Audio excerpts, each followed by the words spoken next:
Hello. Just took a shower. I'm back from work and just want to make a video about dissociating. I know extrovert witness, including myself, I've experienced this a lot. And I know when I first left the organization, I was wondering, how do I stop this? How do I get over this? So here's what I found. Because today I feel like I'm not dissociating as much.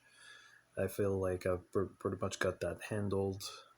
It's been 13 years, so it's not been a short journey.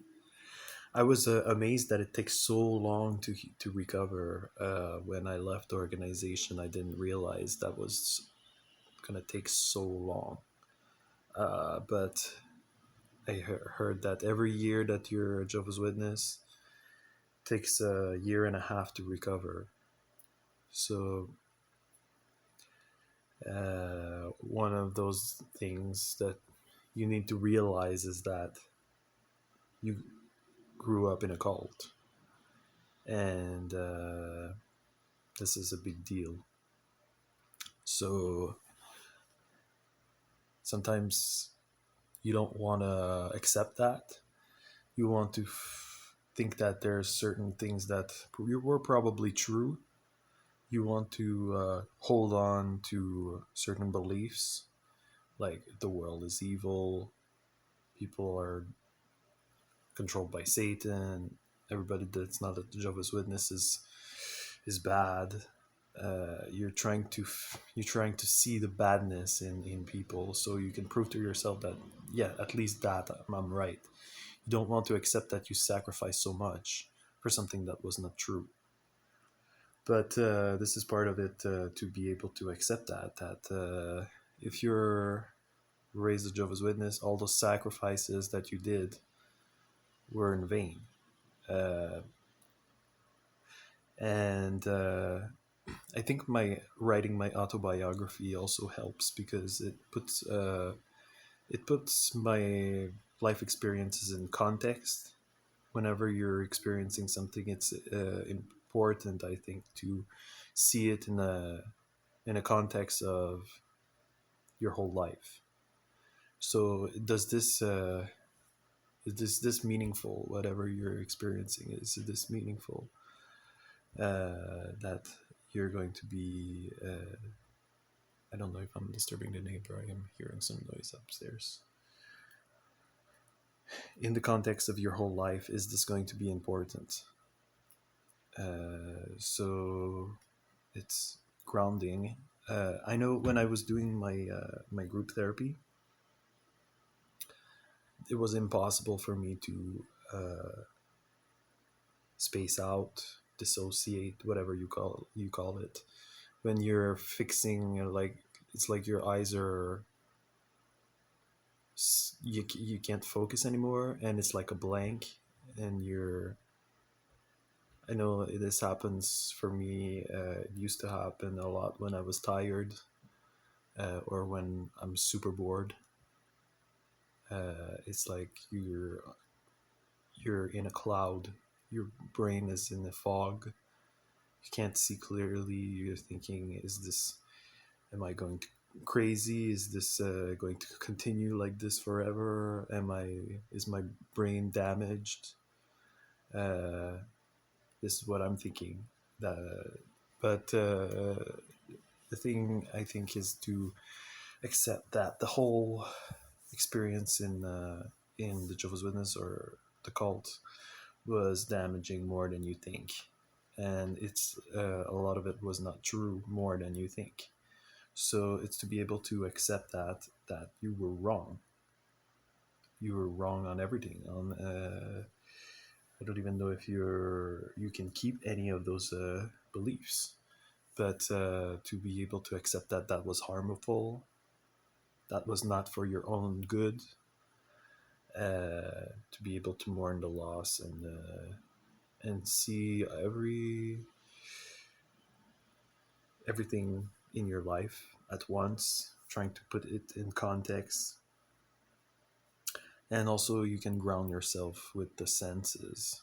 So if you're in the present moment, you're not really spacing out. Uh, you're not dissociating if you're focused on what you're hearing, if you're focused on what you're seeing, if you're focused on what you're feeling, what you're smelling, what you're tasting, what you're the senses. If you're in grounded in the senses and in the present moment, and then you're not dissociating, and everything is fine. So, uh, so how do you prove to yourself that Jehovah's Witnesses is not true? Well, there's a lot of information out there on the internet that just it's just when you dig a little bit, that's you can find everything you need to prove to yourself that this is not God's organization. This is manipulation. There's no. It's just the way that it's made. You can see the deception behind it. You can see the double message. You can see the hypocrisy. You can see the contradictions, the lies. To be able to see it as it is, like it's basically the prostitute of Revelation, the harlot. This organization is the harlot. So when you see it that in that light, that you escape this, the Babylon, which is the organization, you made it out. You it's like you're escaping this this terrible thing, and you are kind of having a glimpse of paradise outside. And when you see it that way, when you see the whole picture of this organization is abusive, uh, it's not my fault. It's not me that is deserving to be punished. It's not me that, if I'm being shunned, it's not my fault. It's not my decision that brought this on me. This is an abusive organization, and it's deceptive, and it's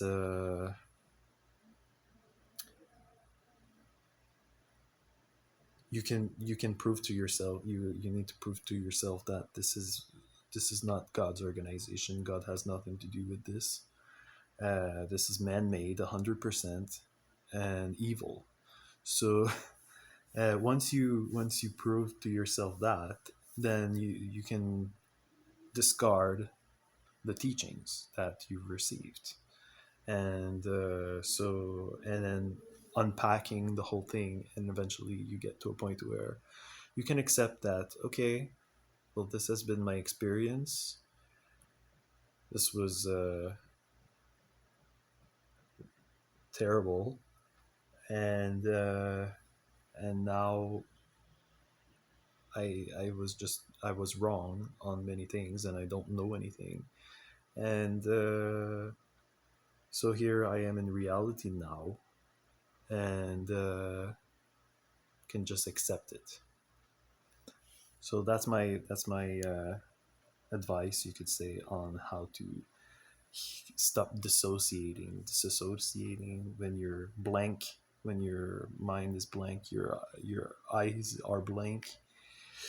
If you want to shake that out, and it's not a question of shaking out, but if you want to be able to bring yourself back and grounded in the present moment, and not experience that, because I know that that's a unpleasant feeling, then that's it. So thank you. Bye.